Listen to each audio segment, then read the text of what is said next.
Bonjour et bienvenue à cette nouvelle édition de Midi au Caire. Amorçons notre rencontre avec ce compte rendu concernant le chef de l'État, le président Abdel Fattah el-Sisi, qui a déclaré que les relations égypto-hongroises représentaient un exemple à suivre des relations internationales dans un monde qui confronte de nouvelles difficultés et défis.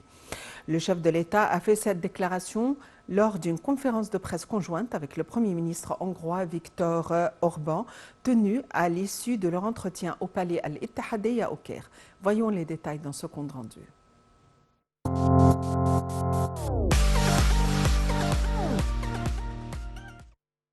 Les relations égypto-hongroises anciennes de 95 ans offrent un modèle à suivre dans les relations internationales, dans un monde qui affronte des difficultés, a déclaré le président Abdel Fattah el-Sisi lors d'une conférence de presse conjointe avec le Premier ministre hongrois Viktor Orban au palais d'Al-Ittihadiyya. La Hongrie était 7 ans plus tôt la voix de l'Égypte à l'Union européenne et expliquait la conjoncture qui prévalait dans le pays, a indiqué le chef de l'État. Ces relations ont été fortement impulsées sous le mandat du Premier ministre Viktor Orban, a dit le président, qui a rappelé que la visite de ce dernier au Caire 7 ans plus tôt avait révélé sa bonne compréhension de la situation en Égypte et dans la région. Le président Abdel Fattah el-Sisi et le Premier ministre hongrois Viktor Orban ont signé mardi au palais d'Al-Ittihadiyya à Héliopolis la déclaration conjointe pour le partenariat stratégique entre l'Égypte et la Hongrie, qui constitue un cadre pour hisser les relations bilatérales, ce qui reflète le niveau privilégié des rapports actuels. Monsieur el-Sisi et Orban ont assisté aux cérémonies de signature d'un nombre de mémorandums d'entente pour la coopération dans divers domaines entre les ministres et responsables des deux pays.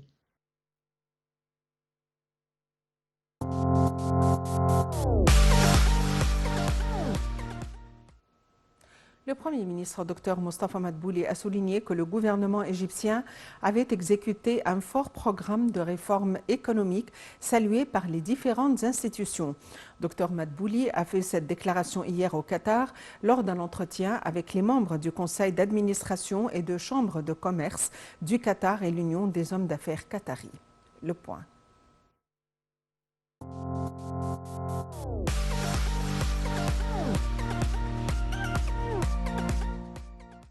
Le Premier ministre Mostafa Madbouli a déclaré que le gouvernement égyptien avait adopté un solide programme de réforme économique qui a été loué par diverses institutions internationales au cours des dernières années, affirmant que les crises successives qu'ont connues le monde et l'Égypte, à savoir la pandémie de coronavirus et la crise russo-ukrainienne, avaient extrêmement affecté les taux économiques ciblés ainsi que les prix d'un certain nombre de produits de base stratégiques. M. Madbouli a tenu ses propos lors de sa réunion dans la capitale qatari, Doha, avec des membres du conseil d'administration de la Chambre du Qatar et de l'Association des hommes d'affaires qataris, en présence de membres de la délégation officielle égyptienne. Le chef du gouvernement a remercié l'État du Qatar pour l'accueil chaleureux qu'il a reçu lors de cette visite officielle, la première d'un Premier ministre égyptien à Doha depuis des années, souhaitant aussi la bienvenue aux responsables d'hommes d'affaires qataris et louant le grand développement au Qatar grâce aux grands efforts déployés et l'organisation distinguée de la Coupe du Monde 2022. M. Madbouli a souligné son souci, lors de cette rencontre, d'évoquer la situation économique en Égypte et éclaircir les efforts de l'État pour encourager et attirer les investissements du secteur privé lors de la prochaine étape.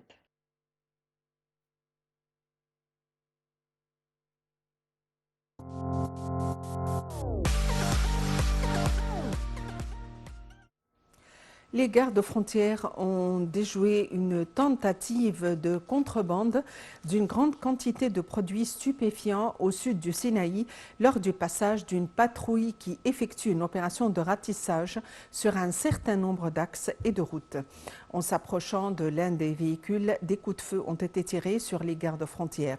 Ces accrochages ont causé la mort d'un des suspects et d'un officier, alors qu'un autre officier et un soldat ont été blessés.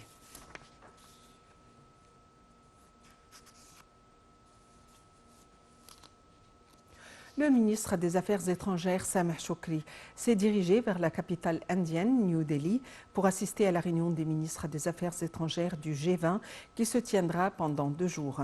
Ceci intervient dans le cadre de l'invitation adressée à l'Égypte pour participer en tant que pays invité de la présidence indienne du G20. Le porte-parole du ministère, Ahmed Abouzeid, a fait cette déclaration. M. Shoukry participera à 2 séances de travail du G20 portant sur les sujets liés à la sécurité alimentaire, l'énergie, l'action multilatérale et la coopération au développement ainsi que la lutte antiterroriste. L'élaboration d'une feuille de route mondiale des compétences et les aides humanitaires et de secours en cas de catastrophe. Le chef du gouvernement tiendra également un nombre de réunions bilatérales avec ses homologues en marge de la réunion.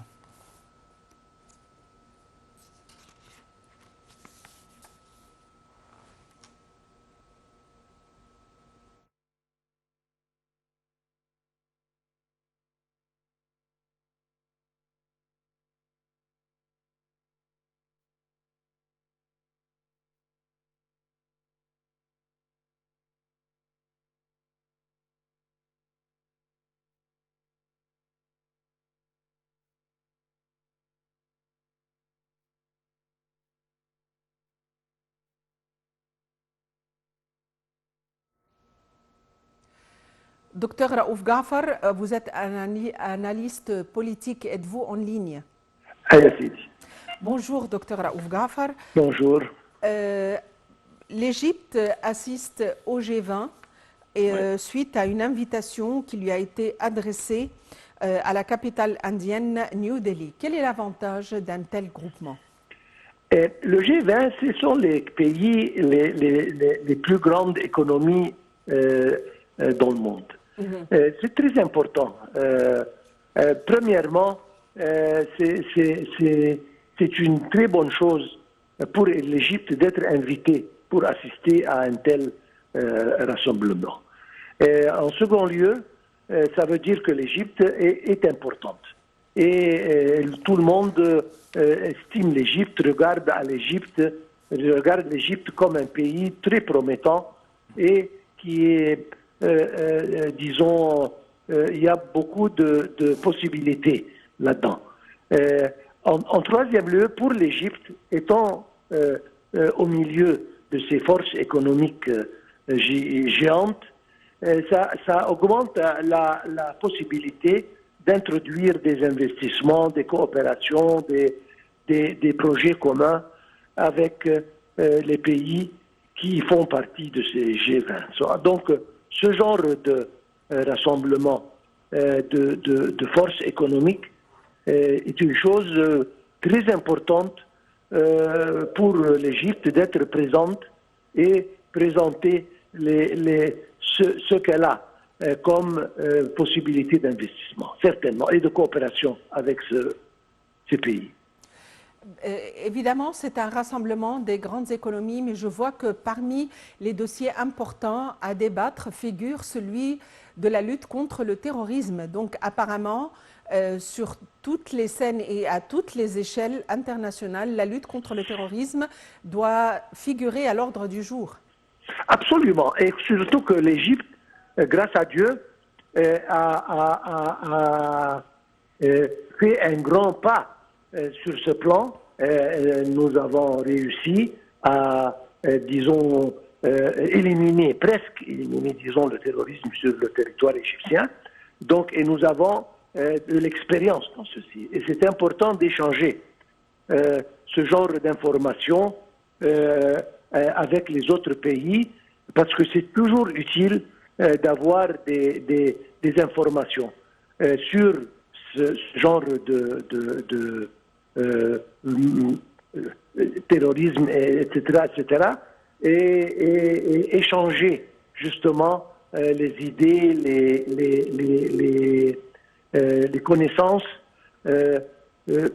pour que le monde entier soit complètement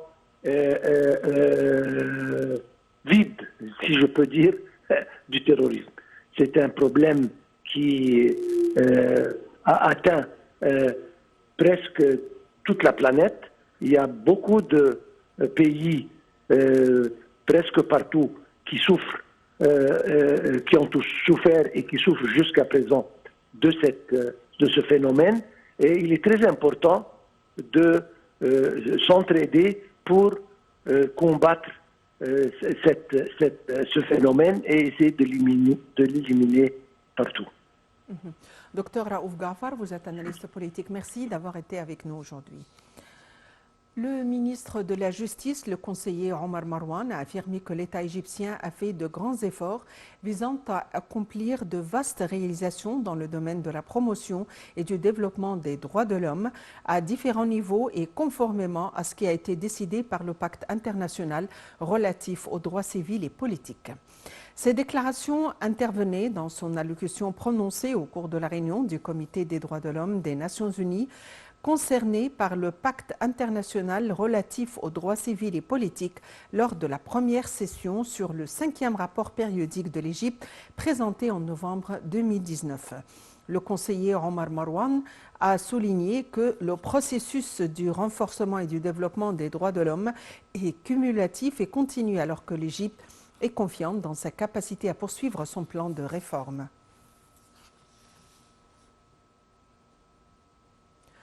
Le ministre de l'Intérieur, le général Mahmoud Tawfiq, a mis l'accent sur la nécessité d'activer le mécanisme sécuritaire bilatéral et multilatéral de coordination de la sécurité entre les agences de sécurité arabes afin de faire face aux défis liés à la propagation des idéologies extrémistes et du crime organisé sous toutes ses formes.